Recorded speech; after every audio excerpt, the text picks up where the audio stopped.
As-tu déjà remarqué que lorsque tu partages une idée intelligente, la pièce se tait soudainement? Cette réaction révèle une profonde paradoxe sociale que le philosophe Arthur Schopenhauer avait identifié il y a des siècles. Afficher une capacité supérieure exaspère la plupart des gens plus que presque toute autre chose. Dans la vidéo d'aujourd'hui, je vais dévoiler pourquoi la société punit systématiquement l'intelligence comme un diamant enfoui dans du charbon, précieux, mais destiné à rester caché. Et si la philosophie pessimiste de Schopenhauer contenait en réalité la clé de la libération? Si tu t'es déjà senti comme un outsider parce que tu vois ce que les autres ne voient pas, cette explication pourrait bien éclairer la guerre invisible que tu mènes depuis toujours. As-tu déjà remarqué ce silence gênant qui s'installe lorsque tu partages une observation particulièrement perspicace? Ce moment où tes pensées semblent flotter dans l'air, accueillies par des regards vides ou une légère gêne. Arthur Schopenhauer, avec son pessimisme caractéristique, a découvert une amère vérité sur la nature humaine qui explique exactement pourquoi cela se produit. Imagine une réunion de travail où tu signales une faille logique que tout le monde a manqué et la salle se tait. Les collègues échangent des regards, quelqu'un change de sujet. Ce scénario commun illustre parfaitement ce que Schopenhauer observait lorsqu'il écrivait que rien n'exaspère les gens plus que de montrer une capacité supérieure. Cette idée met en évidence un mécanisme fondamental derrière le rejet social de l'intelligence. Contrairement à la richesse cachée dans des comptes bancaires ou à la beauté atténuée par une tenue modeste, l'intelligence est indissociable de ton identité. Elle se révèle dans ta manière de parler, dans les liens que tu établis et dans les questions que tu poses, créant ainsi un miroir involontaire qui reflète les limites des autres. Cet effet miroir est ce qui rend l'intelligence menaçante pour ta propre présence. La façon dont tu analyses les situations et la profondeur de tes observations peuvent exposer les insuffisances d'autrui sans qu'un mot ne soit prononcé. C'est cette exposition silencieuse qui engendre du ressentiment. Schopenhauer va plus loin en affirmant que les gens ne se contentent pas de détester un intellect supérieur. Ils se sentent diminués par lui. Lorsqu'ils se retrouvent face à une intelligence qui dépasse la leur, ils sont contraints de confronter leurs propres limites, ce qui déclenche des réactions défensives.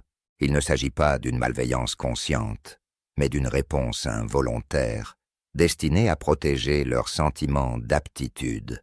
Tout au long de l'histoire, les esprits brillants ont dû faire face au rejet en raison de leurs dons.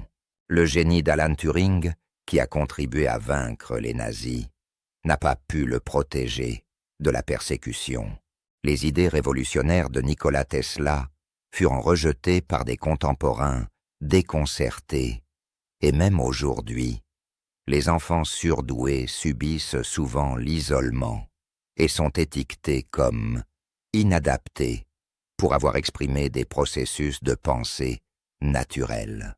Le paradoxe s'étend encore lorsque la société célèbre la médiocrité, tandis que les idées profondes créent de l'inconfort. Ce n'est pas une coïncidence. La médiocrité procure du confort à la majorité, leur permettant de se sentir à la hauteur sans être challengés par la brillance. La réalisation la plus libératrice est que ce rejet n'est pas personnel, mais bien une dynamique sociale universelle. Et comprendre cela est le premier pas vers la libération de la douleur du rejet social. Schopenhauer n'a pas seulement diagnostiqué le problème, il a aussi proposé une solution inattendue.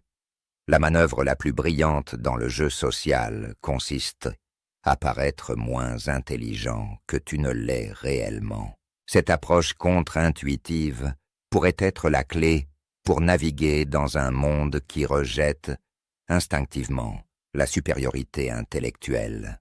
Il prône une humilité stratégique, une manière calculée de révéler tes capacités uniquement aux moments les plus avantageux, tel un maître d'échecs qui sacrifie une pièce pour obtenir une position supérieure.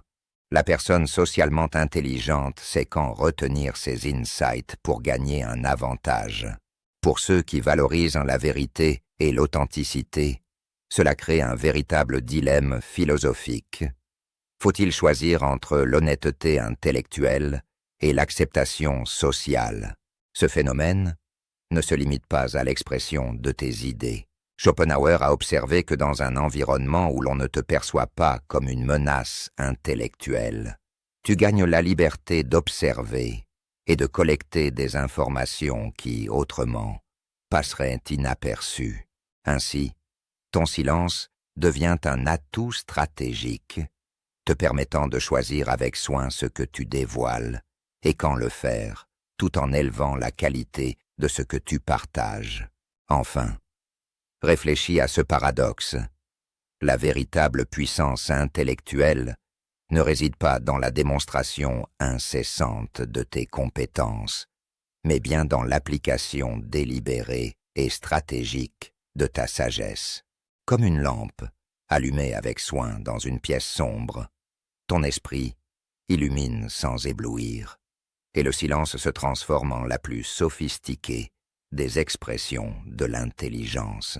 Cette transformation de l'intelligence brute à la véritable sagesse est la clé pour non seulement survivre dans un monde qui rejette parfois ce qui brille, mais pour prospérer et forger des connexions authentiques.